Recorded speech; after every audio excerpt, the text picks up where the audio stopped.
Why are we allowing these millions of people to come through on the southern border? How come she's not doing anything? And I'll tell you what I would do, and I would be very proud to do it.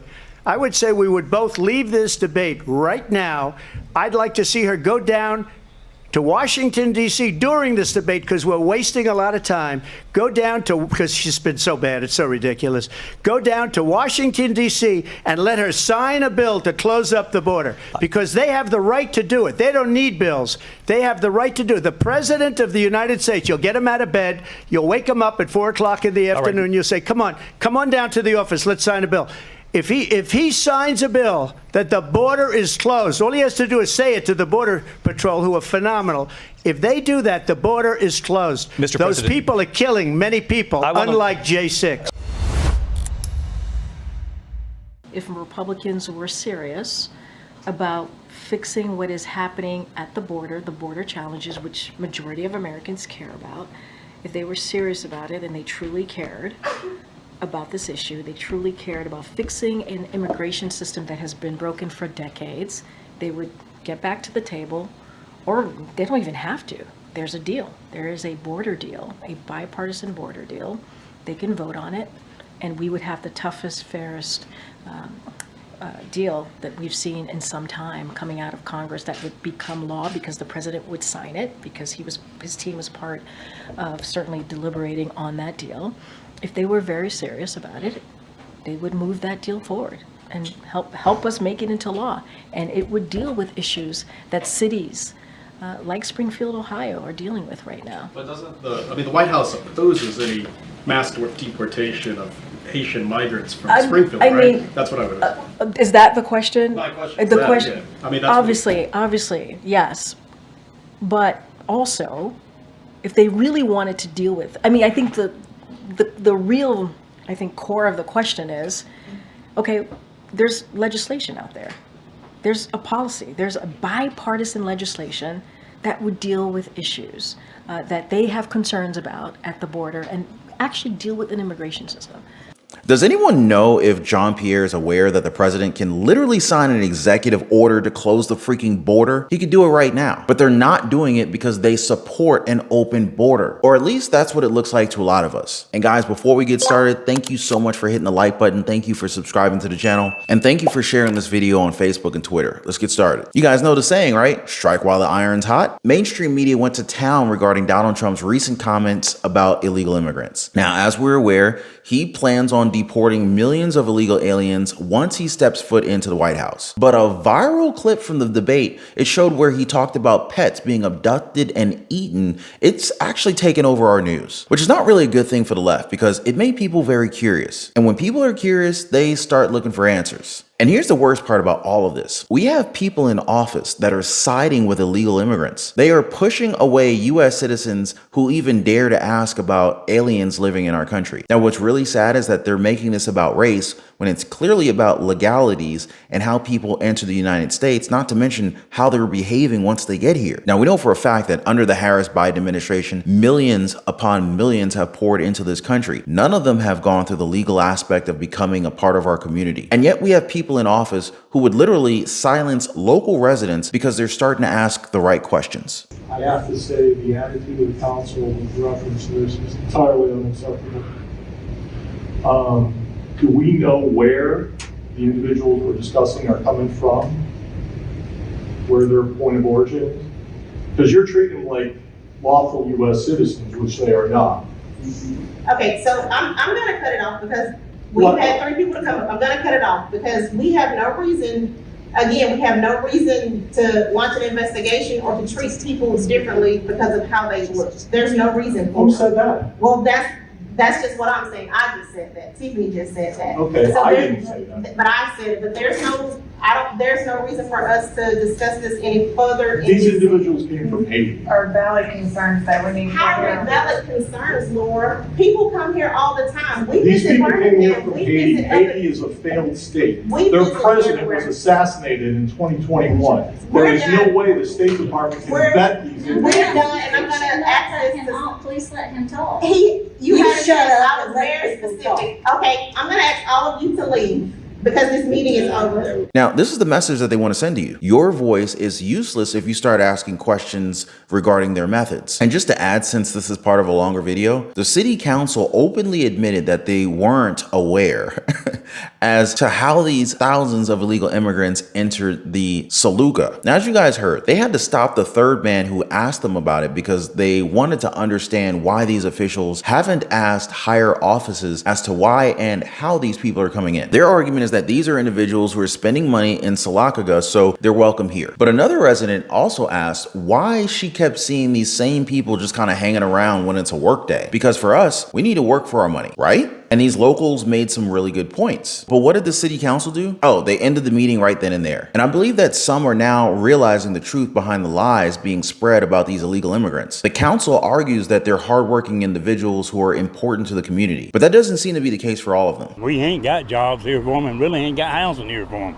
Some people in Sylacauga have concerns about the Haitians in their small town and how they are being brought here. Stop giving them money, not my taxpayer money. I mean, if anybody deserves it, it's our veterans and, it's the people on the streets. I don't have anything against them. To me, it's all in God's hands. But I know that our little town has, a lot of people that need shelter and people that, hungry out here. People would like more transparency. I just think, we all need to know what's going on around here. State Representative Ben Robbins says the largest population of Haitians in Talladega County are in Sylacauga. It's unknown how many. Because we do not know how many people are here, you can't definitively say how all of them got here. Some might have come by a federal program. Some might have come by a van load in the promise of work. Some might have driven their car here because their cousin was here. So it is probably a mixture of a lot of things. But because we have no way of monitoring, we have no way of answering that question. Robbins sent a letter to the Secretary of Homeland Security demanding answers. I think we as a community are entitled to answers as to these basic questions on where people working, why did they get here, how are they being supported. Robbins says it's unfair to the community that doesn't have the resources and in turn is unfair to the immigrants too. Do you guys agree that the people have a right to know what's going on over there? Which now brings me to the people who are supposed to be keeping us informed. Journalists from all over have now gone through the Trump-Harris debate. Most of them are actually calling out ABC News for having one of the most biased debates in U.S. history. But yeah, everything seems to be going wrong for the Democratic Party ever since the presidential debate with former President Donald Trump and Kamala Harris. I mean, sure, you've got their mainstream media spinning the news that Kamala Harris won the debate on ABC, but Reuters admitted that their own group of undecided voters remain unconvinced that the Democratic vice president was the better candidate. Reuters interviewed 10 people who are still unsure about how they're going to be voting in the November 5th election before they watched the debate. And guess what, guys? 6 said afterward that they would now either vote for Trump or they're leaning toward backing him. 3 said that they would now back Harris, and 1 was still unsure how he would vote. Now, this is really big, guys, especially considering exactly how tight this race is between Kamala Harris and Donald Trump. The election will likely be decided by just tens of thousands of votes in just a handful of battleground states, many of whom are swing voters like the undecided voters who spoke to Reuters. So Harris is definitely not making a good impression on voters. Among the 10 interviewees from Reuters, 5 said they found Harris vague during the more than 90-minute debate on how exactly she planned to improve the United States economy and to deal with the high cost of living, which is a very top concern for voters. Not to mention the weekend before the debate, a New York Times Siena College opinion poll showed that more than a quarter of likely voters feel that they do not know enough about her, in contrast to how well they know Donald Trump. The Trump converts actually said that they trusted Trump more on the economy, even though all of them said that they did not like him as a person. And hey, like Trump said, like him or hate him, you still gotta vote for him. It's not about being his best friend. Do you like the policies or not? Do you like the current state of the economy or not? Were your finances better before Kamala Harris and Biden or what? But true enough, guys, voters said that their personal financial situation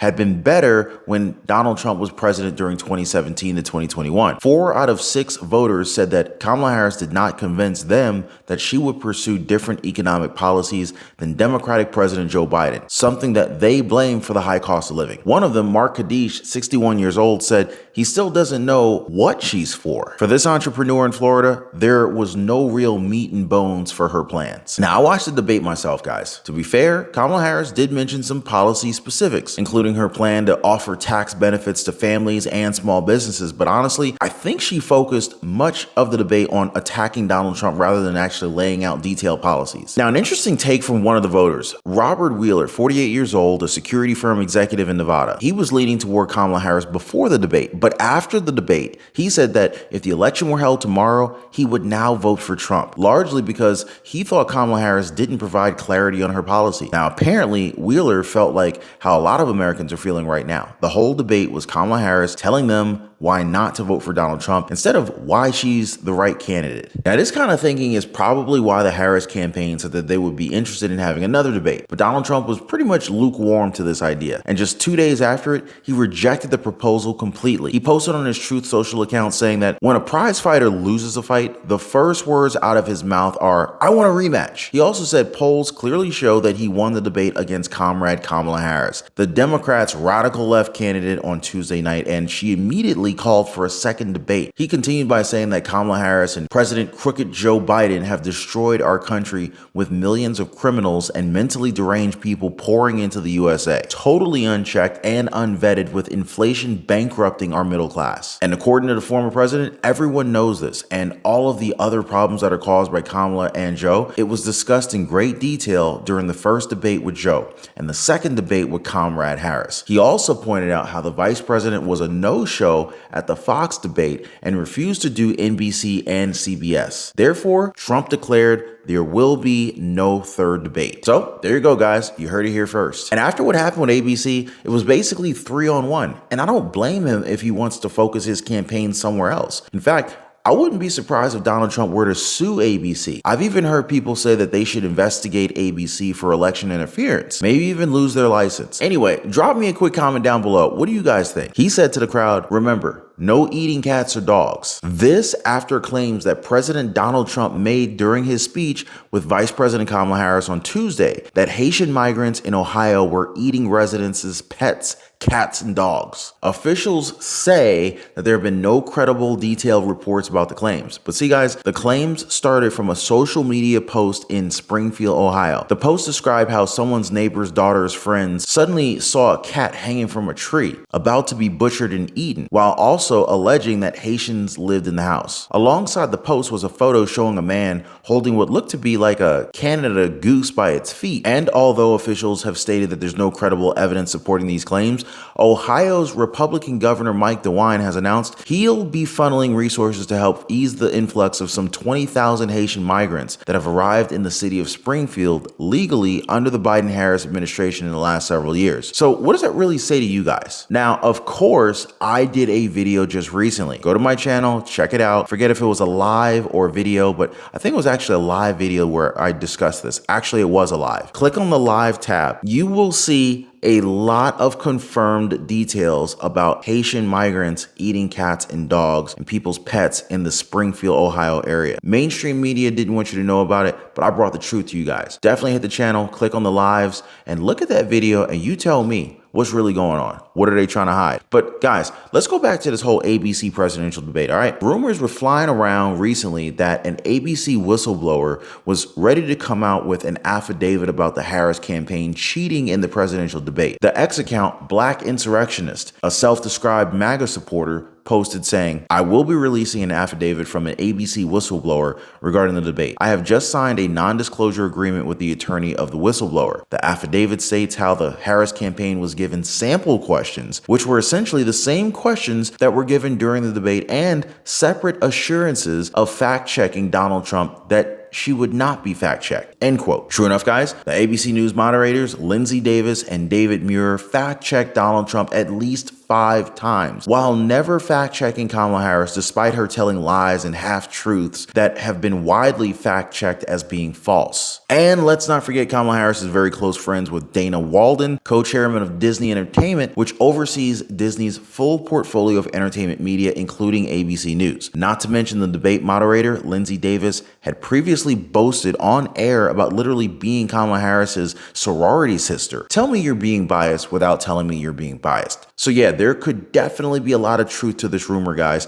Now, guys, I told my uncle about this. He said, would you expect anything less from Harris? Downright disgraceful is what my uncle said about Vice President Kamala Harris. I mean, I remember when on 2 separate occasions, former CNN contributor Donna Brazil, she tipped off Clinton campaign ahead of time on questions to expect during events on the news network. Y'all remember that, right? I remember. This is why a former advisor to Bill Clinton and Hillary Clinton, Mark Penn, has called on ABC to launch an internal investigation about whether there was an effort from this news division to rig Tuesday's presidential debate in favor of Democratic Vice President Kamala Harris. Now, Penn doesn't seem like a friend of Trump, considering he was a pollster and senior advisor for the Clintons from 1995 to 2008 and co-chair of the Harvard Capps Harris poll. But according to him, suspicion is really quite high, and a review of the internal texts and emails should be done by an independent party to find out whether there was an effort to rig the debate's outcome. I mean, he makes a very good point here, guys, because the American people really want to know, right? And hey, ABC really shouldn't be afraid if they're not hiding anything. Now, guys,